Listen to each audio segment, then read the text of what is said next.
Hi guys, आप सुन रहे थे मेरे साथ मस्त मौला भाग 10। इसी बीच एक कर्मचारी वहां आया और स्टोर रूम का दरवाजा खुला हुआ देखकर बोला, अरे ये रमेश भी ना हमेशा स्टोर रूम का दरवाजा खुला ही छोड़ देता है।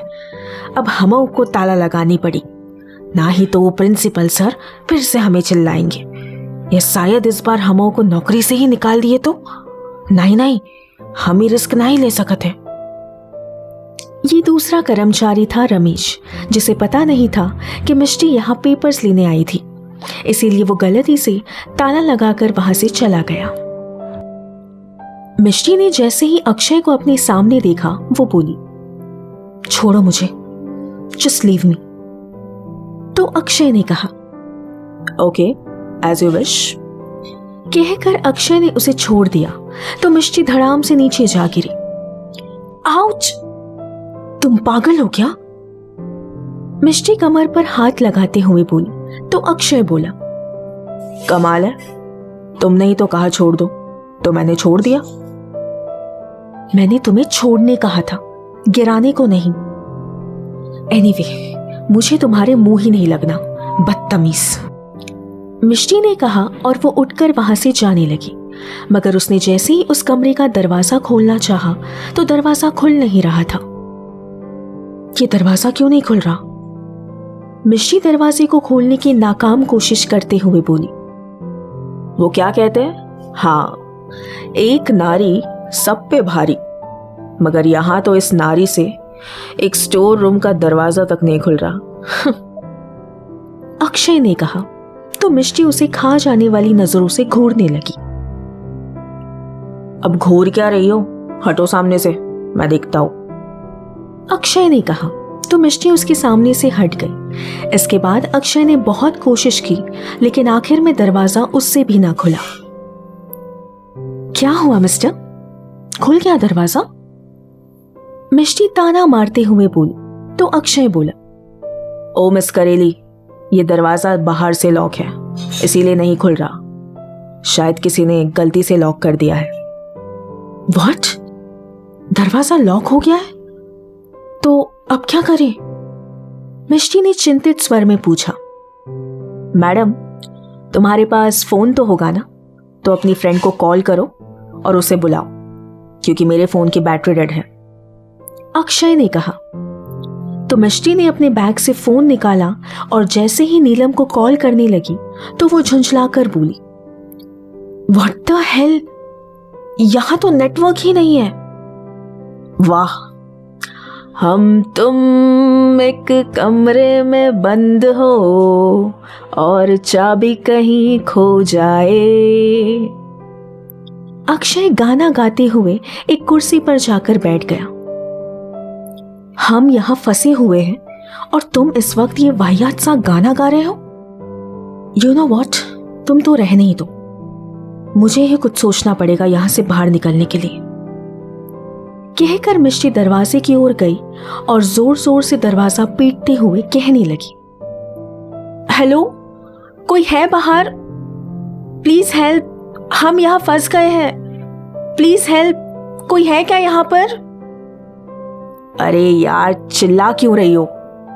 अक्षय ने कहा तो मिष्टी उसे घूरते हुए बोली, तो क्या तुम्हारी तरह यहां आराम से बैठकर गाना गाओ? ओ मैडम, ये कॉलेज का बैकयार्ड वाला स्टोर रूम है और यहां ज्यादा कोई आता जाता नहीं है, तो तुम्हारी आवाज किसी को सुनाई नहीं देगी, सो प्लीज चिल्लाना बंद करो।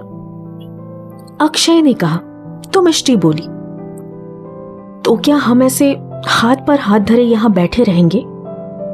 मैं तो जा रही हूं आवाज लगाने। आई एम श्योर इस बार कोई ना कोई तो आ ही जाएगा। कहकर मिष्टी जैसे ही जाने लगी, अक्षय उसे रोकते हुए बोला, रुको, इस बार मैं तुम्हारी मदद कर देता हूं। कहकर वो दरवाजे के पास गया और जोर जोर से मिष्टी की तरह एक्टिंग करते हुए चिल्लाकर बोला, हेलो, कोई है यहाँ पर? हम यहाँ लॉक हो गए हैं, प्लीज हेल्प, हेल्प, कोई है? चिल्लाने के बाद उसने मिष्टी को टॉन्ट मारते हुए कहा, अब तक तो बाहर लोगों की भीड़ इकट्ठा हो गई होगी, नहीं? कहा था ना मैंने, किसी को हमारी आवाज सुनाई नहीं देगी। लेकिन नहीं, तुम तो मेरे कान के पर्दे फाड़ कर ही दम लोगी। फिर मिष्टी मुंह बनाकर वहां रखी दूसरी कुर्सी पर जाकर बैठ गई और मन ही मन कहने लगी, हे भगवान, कहां फंस गई इस लंगूर के साथ। और अक्षय भी मन ही मन मिष्टी को देखते हुए कहने लगा, क्या मिस्टर गॉड, आपको पूरे कॉलेज में मिस करेली ही मिली थी मेरे साथ स्टोर रूम में बंद करने के लिए। अगर बंद करना ही था तो किसी हॉट सी लड़की को भेज देते ना। और ये घूर तो मुझे ऐसे रही है जैसे अभी मेरा खून ही कर देगी, कड़वी करेली। नीलम म्यूजिक रूम में आकर अक्षय को ढूंढती है, मगर अक्षय उसे कहीं दिखाई नहीं देता। तो वो कुणाल को कोसते हुए बोली, अक्षय तो यहां है ही नहीं। इसका मतलब उस चोमू ने मुझसे झूठ कहा। अभी बताती हूं उसे जाकर। कहते हुए वो जैसे ही जाने लगी, वो रुकी और घड़ी पर टाइम देखते हुए बोली, नहीं अभी नहीं जा सकती, मिष्टी मेरा बाहर इंतजार कर रही होगी। लेकिन इस चोमू का हिसाब किताब तो मैं कल करूंगी। कहकर नीलम कॉलेज से बाहर आई। उसने इधर उधर देखा, मगर मिष्टी उसे कहीं नजर नहीं आई। तो उसने मिष्टी को फोन लगाया, मगर उसका फोन नहीं लग रहा था। तो नीलम ने कहा, ये मिष्टी का फोन नॉट रीचेबल क्यों बता रहा है? कहाँ है ये लड़की? तभी कुणाल भी अक्षय को ढूंढते ढूंढते वहां पर चला आया और नीलम को सामने देखते हुए बोला, आखिरी बार तो ये अक्षय से मिली थी ना, इससे पूछता हूं, शायद इसे पता हो अक्षय कहाँ है। कहकर वो नीलम के पास जाकर बोला, हे सुनो। नीलम ने कुणाल को जैसे ही देखा, उसने कहा, तुम देखो, मैं इस वक्त बहुत परेशान हूं, so please just leave me alone. तो कुणाल बोला, अब वो दरअसल आखिरी बार तुम ही अक्षय से मिलने गई थी ना, तो क्या तुम्हें पता है अक्षय कहाँ है? क्योंकि मैं उसे कब से कॉल कर रहा हूं, मगर उसका फोन बंद आ रहा है। अरे मुझे क्या पता अक्षय कहाँ है, वो मुझे म्यूजिक रूम में भी नहीं मिला, नीलम ने झुंझलाकर कहा। नीलम को इतना परेशान देखकर कुणाल ने उससे पूछा, वैसे तुम क्यों इतनी परेशान हो?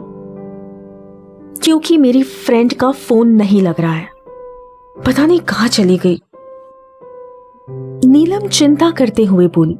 तो कुणाल बोला, तुम टेंशन मत लो, यही कहीं होगी कॉलेज में, चलो चलकर देखते हैं।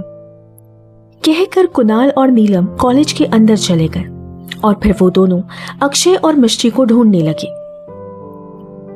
यहां अक्षय और मिष्टी दोनों एक दूसरे से बिना बात किए चुपचाप बैठे हुए थे कि तभी अचानक स्टोर रूम की लाइट चली गई। तो मिष्टी उठकर खड़ी हो गई और घबराते हुए बोली, ये लाइट कैसे चली गई? मुझे बाहर जाना है, कोई मुझे यहां से बाहर निकालो। और फिर जोर जोर से सांसें लेने लगी। उसे इतना घबराया हुआ देखकर अक्षय उसके पास गया और कहा, क्या हुआ मिष्टी, आर यू ओके? तुम इतना पैनिक क्यों कर रही हो? वो मुझे बचपन से अंधेरे से बहुत डर लगता है, मैं सांस नहीं ले पा रही हूँ, मुझे बाहर जाना है, प्लीज मुझे बाहर जाना है। मिष्टी जोर जोर से सांस लेते हुए बोली। उसे इस तरह पैनिक करता देख जब अक्षय को कुछ समझ ना आया, तो उसने बिना कुछ सोचे समझे मिष्टी को अपनी ओर खींचा और अपने गले से लगा लिया।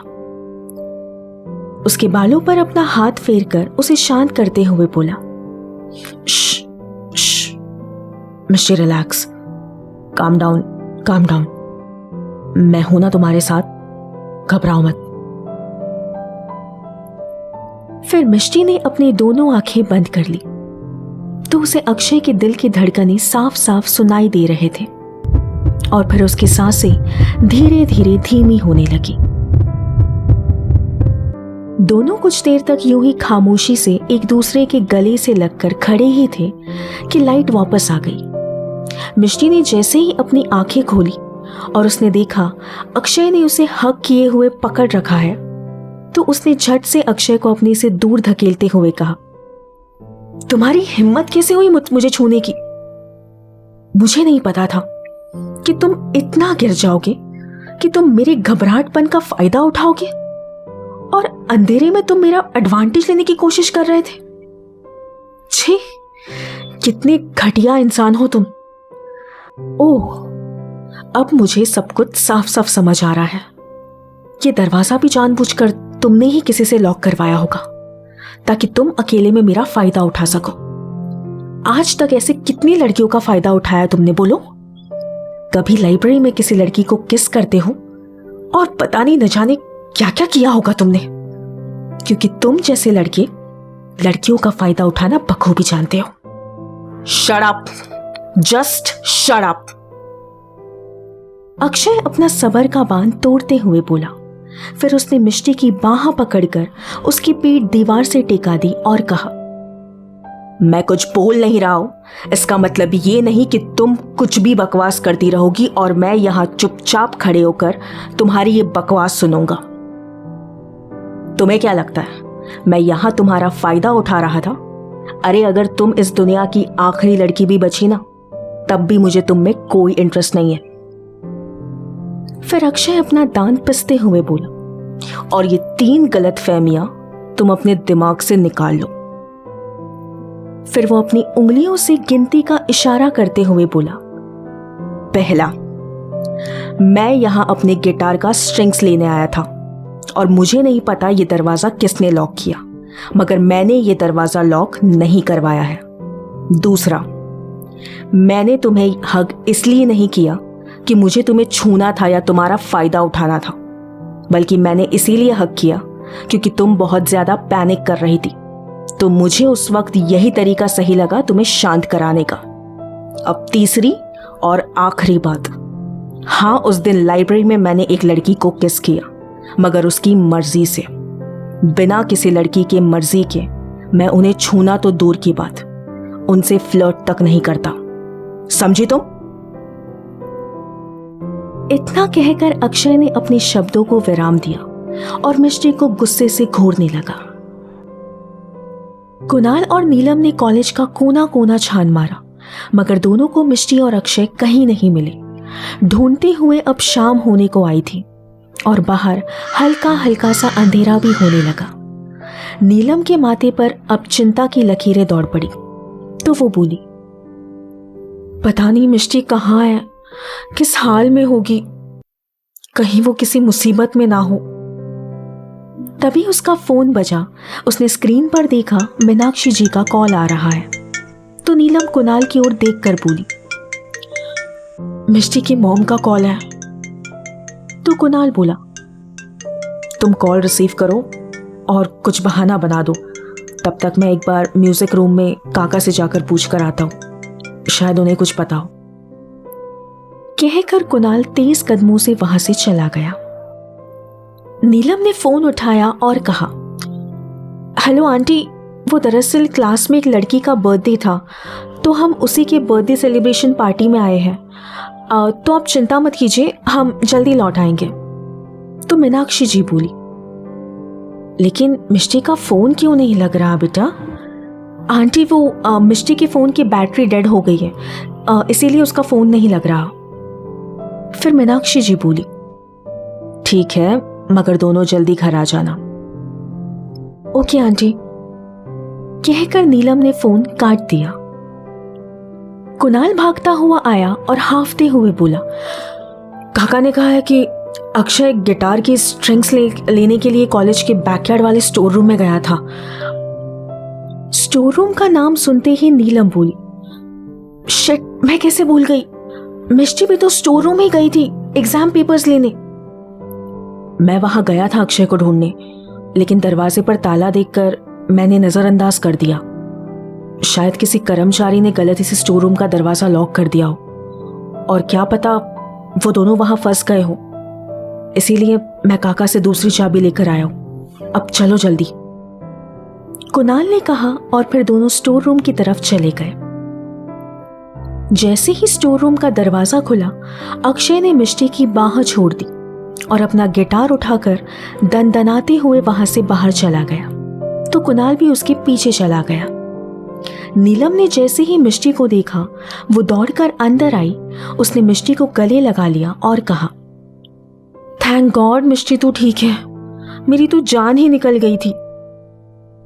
मिष्टी को लगा कहीं नीलम उसे और अक्षय को साथ देखकर कुछ गलत ना समझे, इसीलिए वो सफाई देते हुए बोली, नीलम वो अक्षय और मैं, मुझे पता है तुम दोनों यहां गलती से लॉक हो गए थे, तो तुझे कुछ भी एक्सप्लेन करने की कोई जरूरत नहीं है।